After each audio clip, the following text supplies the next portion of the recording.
Hello, everyone, and welcome back to Inside Procurement, our video series where we speak to the procurement leaders of today about the issues that matter most.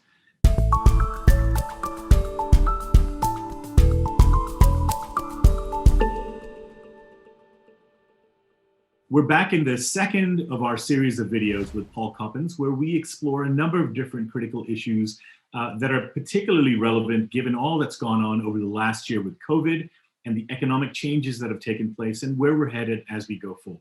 So welcome back, Paul. Thank you, Omer. Happy to be here.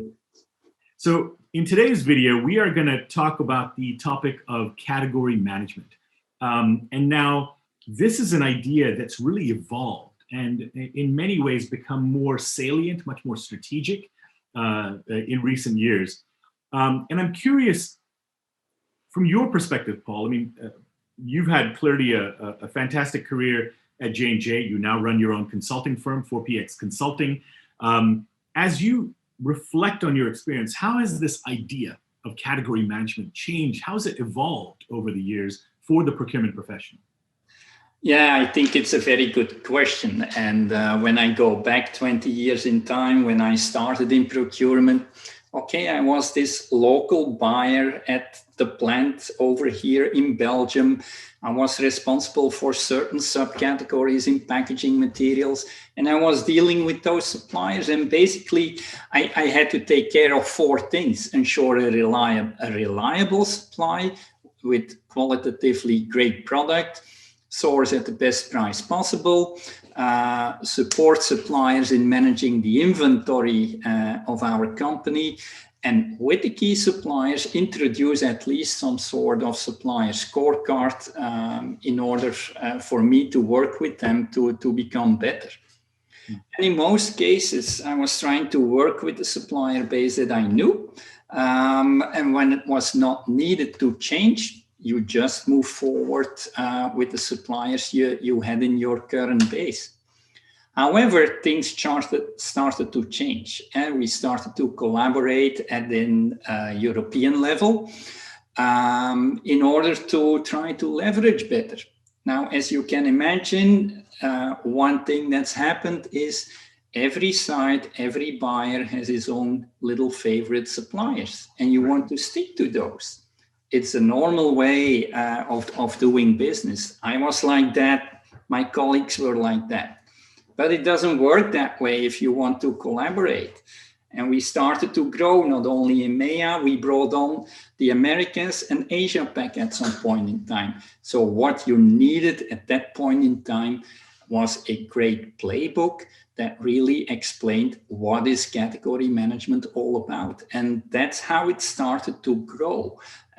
Important to realize is this is not a one-shot deal.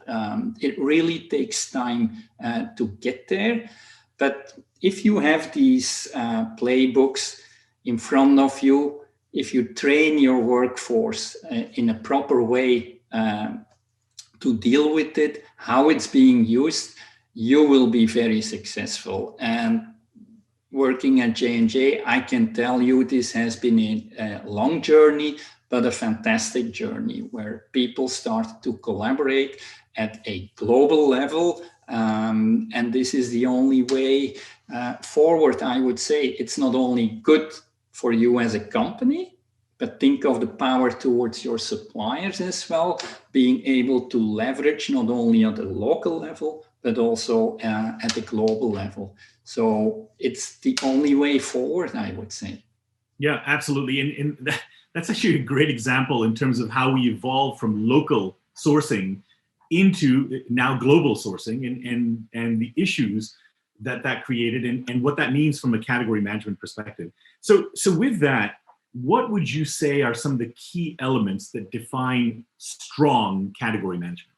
I think it will be important for every category to really look at a number of parameters that should be part of a very sound category strategy. In my opinion, those elements are, first of all, what does the business really want? And how am I going to translate that into my category strategy?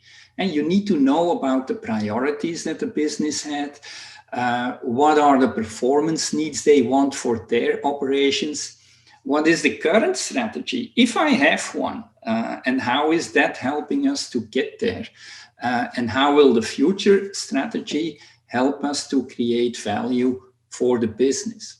Now, a second bullet is really about what does my current supply market and industry analysis look like? I need to be able, as a category leader, to answer questions in terms of the market dynamics that we have today and the opportunities for the future. How can we leverage to meet the business requirements? A third aspect that should never be forgotten is what are my strategic options and choices that will help fulfill the needs, and what is my supplier management strategy to really get there. And all of that needs to be translated then in a list of initiatives, and linked to that a great implementation plan that should be tracked then over the months and years to come.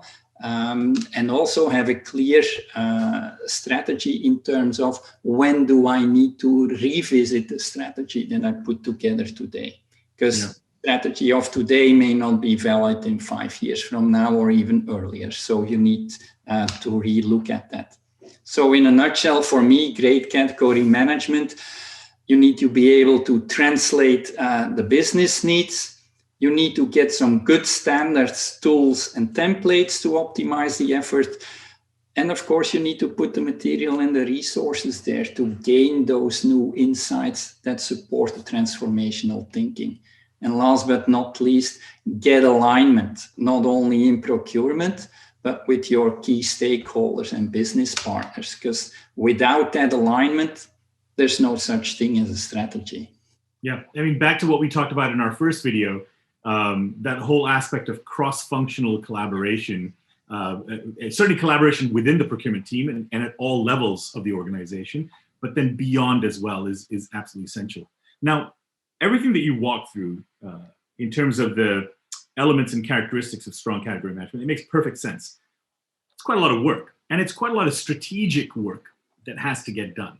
And what that, I think what that leads to is the question of, well, okay, if I'm a category leader, and if that's what I need to do, right? And I think we all want that. We all want to be strategic in the things that we focus on, spend more on that time on that and less time on the tactical work.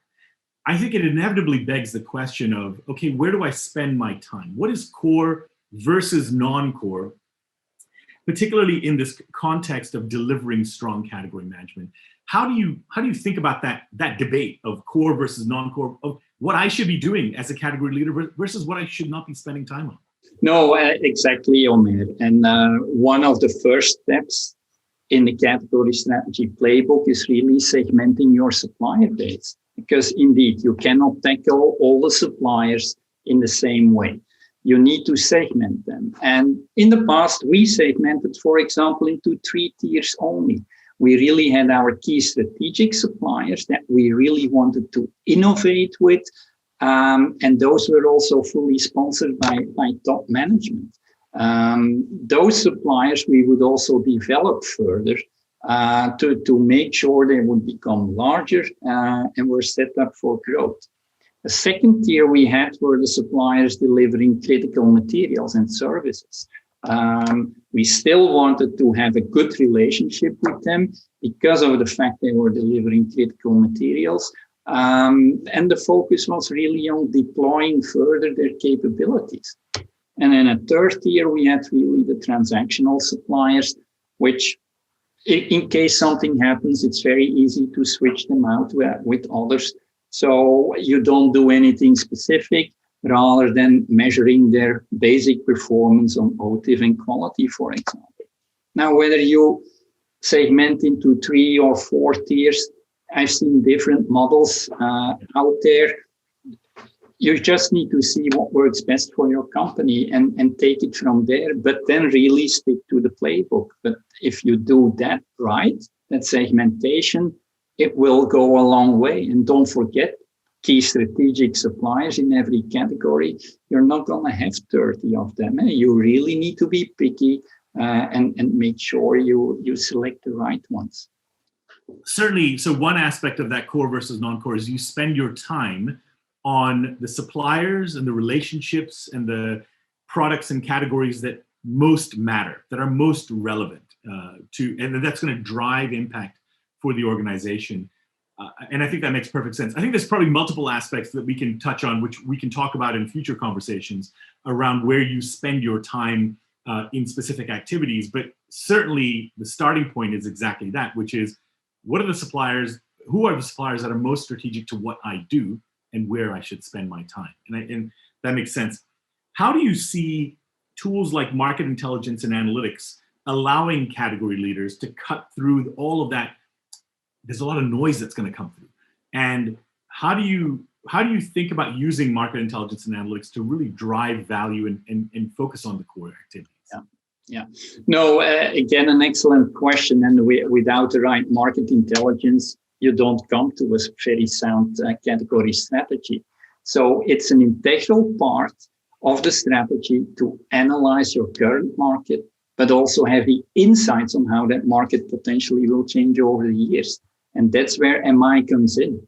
And you could argue who needs to do that. You could say it's the job of the category leader to go through all of that.